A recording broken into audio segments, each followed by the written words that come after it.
Filosofia é uma das palavras, 3, 4 palavras que quando o aluno entra na filosofia, mais tem problema e tem medo de errar na prova. O que é transcendência?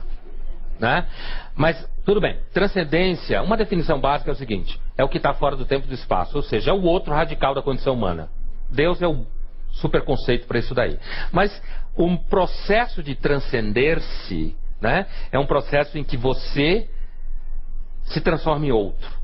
Ou você vai indo em direção a algo que é totalmente outro, né? Como alguns filósofos falam. Então, assim, o seu corpo é uma experiência de transcendência avassaladora. E é uma transcendência que você tem medo. Por quê? Porque não existe nada melhor no mundo para dizer que você não manda na sua vida do que o seu corpo. Né? Com o passar do tempo, você vai tendo a experiência de que você não manda no seu corpo.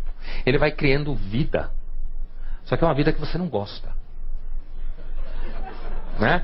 Ele vai fazendo coisas que você não gosta.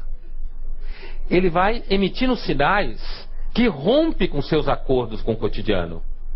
Ele vai dizendo para você, agora o seu cotidiano é meu. E essa experiência é uma experiência de transcendência em direção ao nada, que é o que a gente mais tem medo. Uma experiência de transcendência em direção ao nada, porque você vai se perdendo enquanto você vai passando. Uma outra experiência de transcendência, e com essa ideia que eu vou amarrar a nossa conversa hoje, um pouco inspirada num outro filósofo chamado Søren Kierkegaard, né? Grande existencialista, é essa ideia de que não tem escolha, você não tem como escapar do medo e da angústia. O medo e a angústia é ancestral. Não é uma invenção da sociedade de consumo. A culpa não é do capitalista. Você pode até ter raiva dele, se você tiver raiva, mas a culpa não é dele. A culpa não é do governo, apesar de que o governo tem uma série de culpas. Não é do governo, né? A culpa não é do seu pai. Você pode até ter razão de vez em quando para ficar bravo com seu pai, mas a culpa não é dele. Ele está no mesmo barco que você e o barco afunda. É uma questão de tempo, né? A culpa tampouco é da sua filha que atormenta você. Nem é do seu filho. Eles podem ter uma série de culpas.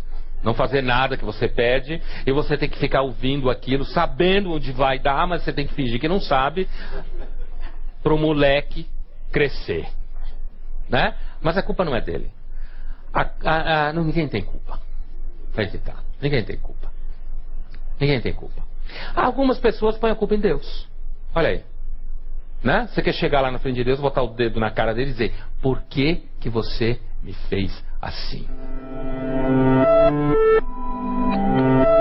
Sabe, tem uma imagem que é de um escritor francês chamado Georges Bernanos, que é muito boa, que é o seguinte: o medo, a angústia, é como se fosse uma espécie de pó muito fino, que você não vê ele, mas ele vai caindo sobre você, ele vai entrando nos seus olhos, entrando na sua boca, pelo seu ouvido. Você vai sentindo o atrito, mas você não enxerga direito, né?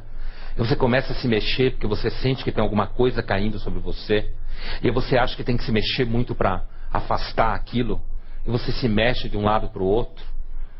Mas me parece que a verdadeira relação com esse medo, o medo não é uma coisa que acontece com você.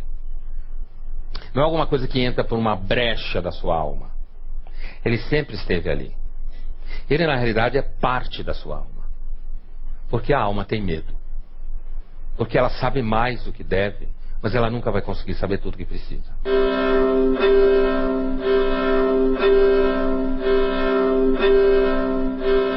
Até o próximo Café Filosófico.